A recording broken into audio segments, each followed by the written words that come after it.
Hello बच्चों, चलिए प्रश्न को पढ़ते हैं। बताइए कि निम्नलिखित कथन सत्य या असत्य। अपने उत्तर के लिए कारण भेज दीजिए। किसी अप्रत्याशित संघट्ट में किसी निकाय की अंतिम गतिज ऊर्जा, अप्रत्याशित संघट्ट दे रखा है तो अंतिम गतिज ऊर्जा आरंभिक गतिज ऊर्जा से हमेशा कम होती है। तो इसको समझने के लिए सबसे पहले हम प्रश्न की मुख्य अवधारणा को समझेंगे। तो यहाँ पे लिखते हैं मुख्य अवधारणा।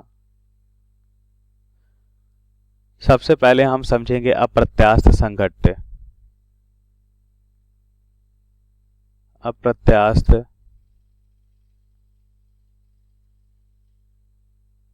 संघट्ट हम देखेंगे। अप्रत्याशित संघट्ट, तो अप्रत्याशित संघट्ट क्या होता है? अगर अप्रत्याशित संघट्ट हम देखें तो अप्रत्याशित संघट्ट कहलाता है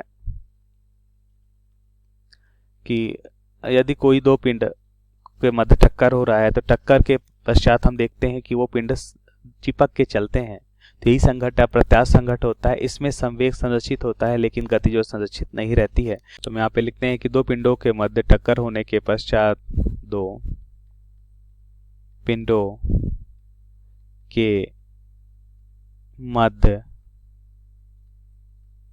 टक्कर होने के पश्चात हम क्या देखते हैं? ये पिंड आपस में ये पिंड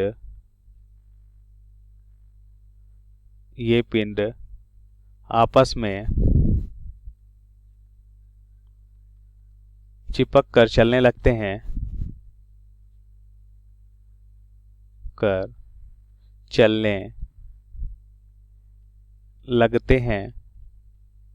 इसे ही अप्रत्याशित संघट्ट कहते हैं। इसे ही हम क्या कहते हैं? अप्रत्याशित संघट्ट।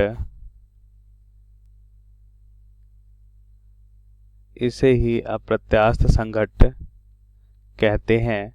इसमें संवेग संरक्षित होता है लेकिन गति ऊर्जा संरक्षित नहीं रहती है। यह भी महत्वपूर्ण बिंदु हम लिखते हैं। इसमें या इस क्रिया में या इस संघट्ट में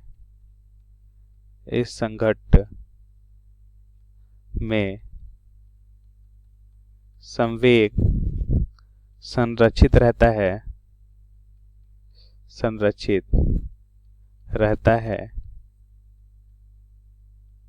लेकिन गतिज ऊर्जा नहीं। गतिज ऊर्जा संरक्षित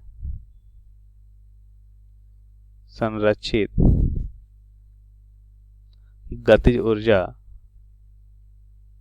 संरक्षित नहीं रहती है। क्यों संरक्षित नहीं रहती? क्योंकि हम देखते हैं कि इसमें क्या होता है, विकृति उत्पन्न हो जाती है टक्कर के बाद। अप्रत्याशित संघट्ट में क्या होता है, जैसे अगर दो वस्तु है ए और बी, टक्कर के बाद क्या होता है, इन वस्तुओं में विकृति उत्पन्न हो जाती है और इस विकृति के दौरान इससे क्या निकलती है? ऊष्मा ऊर्जा, ध्वनि ऊर्जा निकलती है, प्रकाश चिंगारी वगैरह भी निकलती है, तो प्रकाश ऊर्जा भी हम देखते हैं। तो इस तरह से हम देखते हैं कि ऊर्जा की हानि हो जाती है और अंतिम ऊर्जा क्या होती है? कम हो जाती है। अब प्रश्नानुसार उत्तर को समझें कि जैसा हमने मुख्य अवधारणा में देखा कि यदि दो पिंड कोई मान लेते हैं, पिंड एक पहला पिंड u1 वेग से गति कर रहा है, दूसरा पिंड क्या कर रहा है, मान लेते हैं u2 वेग से गति कर रहा है। तो हम देखते हैं कि टक्कर के पश्चात क्या होता है, ये पिंड टक्कर करते हैं। टक्कर करने के बाद मान लेते हैं इनका द्रव्यमान m1 और m2 है और यहाँ पे हम देखते हैं टक्कर के बाद ये आपस में चिपक गए और चिपक कर हम देखते हैं मान लेते हैं v वेग से गति करने लगता है। तो क्या होता है, ध्यान से देखिए। जैसा कि मुख्य अवधारणा में हमने देखा कि टक्कर के बाद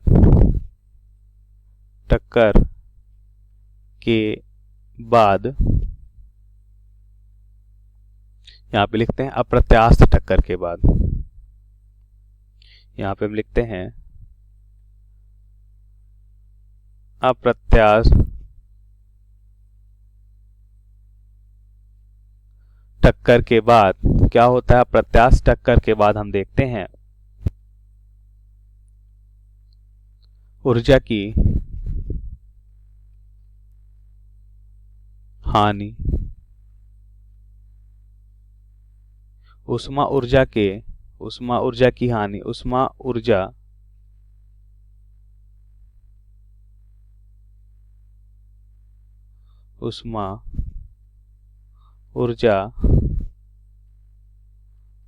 ध्वनि ऊर्जा,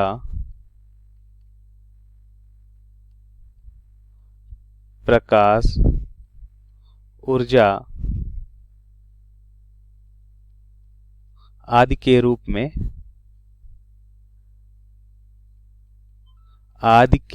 में होती है, आदि के रूप में होती है।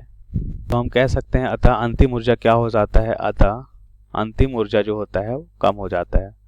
तो अतः अंतिम ऊर्जा यहाँ पे गति ऊर्जा से है, क्योंकि इसमें गति होती है तो गति कारण गति ऊर्जा होगी। तो अतः अंतिम ऊर्जा कम हो जाती है। तो कारण तो हमने देख लिया कि ऊर्जा कम क्यों होती है। अब विकल्प में देखें तो हमें बताना सत्य या असत्य। तो किसी अप्रत्यास्थ संघट्ट में किसी निकाय की अंतिम गति ऊर्जा आरंभिक गति ऊर्जा से हमेशा कम होती है, तो बिल्कुल सत्य है ये कथन। और उसके पीछे हमने कारण देखा कि अप्रत्यास्थ संघट्ट में क्या होता है, पिंड के बीच विकृति उत्पन्न होती है, और जो विकृति होती है हम देखते हैं कि उसके माध्यम में जो विकृति उत्पन्न होती है उसमें जो ऊर्जा होती है, ध्वनि ऊर्जा, प्रकाश ऊर्जा और उष्मा ऊर्जा के रूप में ऊर्जा बाहर निकल जाती है, और हम देखते हैं अंतिम ऊर्जा में कम मिलती है। तो यह इसका कारण है और यह कथन जो है सत्य है। तो आशा करते हैं आपको समझ आया होगा। धन्यवाद।